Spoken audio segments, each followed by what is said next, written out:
হর হর মহাদেব। আজকে একটা অন্য বিষয় নিয়ে আলোচনা করব। গতবার আপনাদেরকে বলেছিলাম যে বেলপাতার কি ওই মহত্ব, বেলপাতার কি ব্যাপার, কি বিষয়, শিবকে কেন বেলপাতা দেওয়া হয়, অর্পণ করা হয়, সেই নিয়ে অনেক কিছু আমরা বলেছিলাম। আজকে আমরা একটা অন্য বিষয় নিয়ে আলোচনা করব।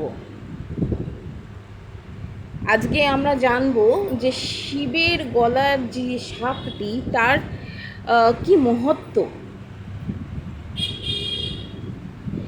কে ইনি, এনার পেছনে কি কোনো গল্প আছে? তাহলে বলে দিই, হ্যাঁ, এনার পেছনে একটা গল্প আছে। এবং আজকে আমরা সেই বিষয় নিয়েই একটা গল্প শুনবো। একটা কেন, কে এই ব্যাপার, ওনার কি কি কোনো ব্যাকগ্রাউন্ড আছে কি না, কোনো অস্তিত্ব আছে কি না, তার কি মহত্ব। অনেকে জানেন, অনেকে জানেন না। সবার জন্যেই এই আজকের গল্পটা উদ্দেশ্য।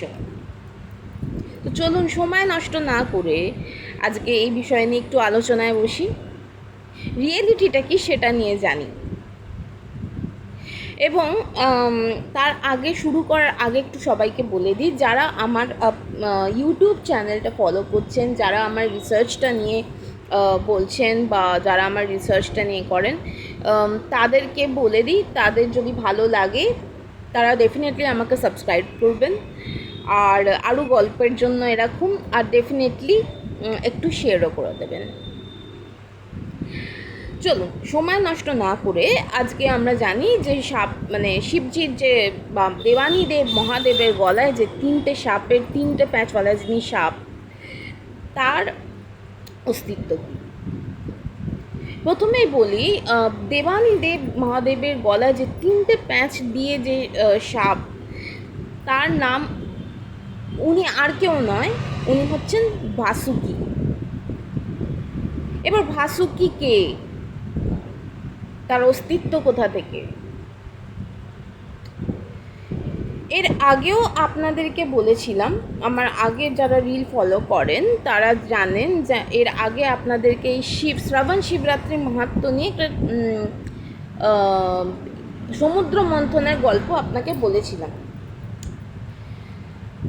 এবার আজকে আমরা জানবো যে আজকে কি ব্যাপার, এই ভাসুকির ব্যাপার। প্রথমেই বলি, ভাসুকি যিনি আছেন, উনি ঋষি কশ্যপ আর কুদ্রুর ওনার মানে স্ত্রী।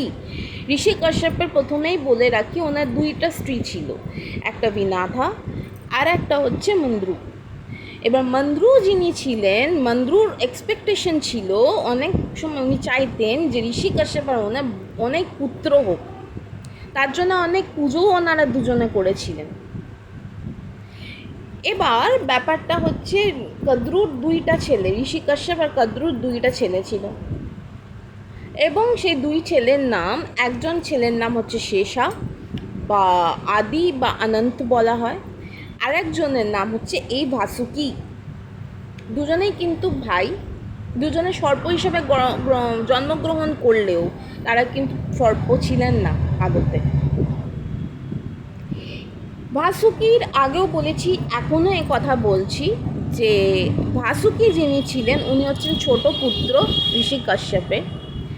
এবং ভাসুকির অরিজিনেশন হচ্ছে যখন সমুদ্র মন্থন ঘটে, এবং সমুদ্র মন্থন ঘটলে তখন সেই সময় রাক্ষসগণ আর দেবগণের মধ্যে একটা রেস হয়, একটা কি বলবো, একটা রেস হয় বলতে পারেন, বা একটা যুদ্ধ লাগে যে তারা ওই অমৃত কুম্ভ কে পাবে, রাক্ষসগণরা পাবে না নরগণরা পাবে। এই নিয়ে তাদের মধ্যে একটা প্রতিযোগিতা হয়, এবং সেই প্রতিযোগিতাটা যেটা হয়, ওখানে মন্দরি বলে যে একটা পাহাড় আছে, যেটা আগেও বলা হয়েছিল, মন্দ্রি বলে একটা পাহাড়ের মধ্যে এই রেসটা হয়, ঠিক আছে।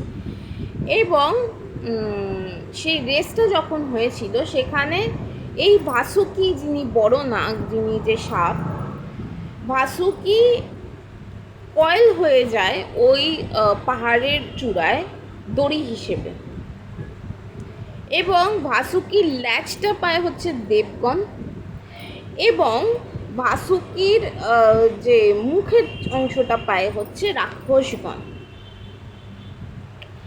এবং তাতে কি হয়, দুজনে নিয়ে ওই টানাটানি শুরু হয়, এবং টানাটানিতে সেই মুহূর্তে প্রথম দিকে অনেকটা গরল বেরিয়ে আসে, অনেকটা পয়জন বেরিয়ে এসে ওই এদিক ওদিক ছিটকাতে থাকে। তাতে অনেক সাপেরাও এদিক ওদিক ছিল সমুদ্র মন্থনে, তারা অনেকটা এফেক্টেড হয়। এবং যখন এই প্রসেসটা পুরো চলে তখন যে গরলগুলো হচ্ছে সেই গরলটা এতটাই বিষাক্ত ছিল, সে বিষাক্ত থাকাকালীন উনি কি করেন যে উনি মানে শিবজি যিনি আছেন দেবানীদেব মহাদেব, উনি ওই গলটাকে খেতে থাকেন। খেতে গেলে সময় এদিক ওদিক ছিটকয়। এই জিনিসটি দেখে তখন ভাসুকি এই শিবজির এই ডেডিকেশনটা দেখে তখন ভাবেন যে এরকম এত ডেডিকেটেড একজন পুরুষ, এরকম একজন ডেডিকেটেড ভগবান, যে অন্যকে ক্ষতি হতেই দিচ্ছে না, তার আগে বিষটা নিজের আগে খেয়ে নিচ্ছে, সেই সেটা দেখে হজম করে নিচ্ছে বিষটা, সেটা দেখে ভাসুকি ভাবে যে ইনি তো গরলে তখন জ্বলে যাবেন, তো ওই জন্য উনি তখন কি করেন, উনি দেবানীদেব মহাদেবকে বলেন ওনাকে গলায় জড়িয়ে ধরতে। আর সাপ হয় একটু ঠান্ডা প্রকৃতির সরীসৃপ প্রাণী, এবং গলায় উনি 3টে প্যাঁচ দিয়ে দেন, এবং প্যাঁচ দিয়ে দেওয়াতে উনি তখন তার আগে দেবী পার্বতী যিনি আছেন, কথায় আছে উনি নাকি গলায় হাত দিয়ে বসেছিলেন দেবানীদেব মহাদেবের, তখন উনি গলায় তারপরে বাসুকি পুরো 3টে কয়েল দিয়ে প্যাঁচ দিয়ে দেন। তো এই হচ্ছে ভাসুকির এক্সিস্টেন্স। এবার বলি শেষা। শেষা কে হয়? শেষা অ্যাকচুয়ালি ভাসুকির বড় ভাই, বড় দাদা, এবং elder son of Kashyap and Kadru. আর উনিও কিন্তু কোনো না কোনোভাবে মাইথোলজিক্যালি রিলেটেড। কীভাবে? কথায় আছে যে শেষা বা আদি বা অনন্ত যেই উনি হচ্ছেন, উনি কিন্তু বিষ্ণুকে খুব পুজো করতেন, বিষ্ণুকে মানতেন, বিষ্ণুকে পুজো করতেন, আরাধনা করতেন। বিষ্ণু তাতে, লর্ড বিষ্ণু তাতে খুব মানে তুষ্ট হন, প্লিজড হন। এবং তারপরে পরবর্তীকালে বিষ্ণু দেখবেন একটি শয়িত আসন শুয়ে থাকেন একটি সাপের ওপর, নাগের ওপর।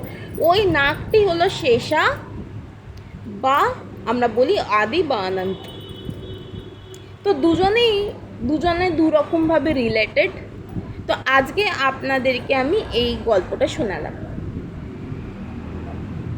তা পরবর্তীকালে আবার একটা নতুন গল্প। তো আজকে আমরা বুঝলাম যে শিবের গলায় যিনি আছেন ভাসুকিকে, রাদার এটাও বলে দিলাম যে ভাসুকির দাদা শেষা বা আদি বা অনন্ত উনিকে। পরবর্তীকালে আবার একটা কিছু নিয়ে বলতে আসবো, শিব রিলেটেড কিছু। ততদিন বাই। ওম নমঃ শিবায়। হর হর মহাদেব।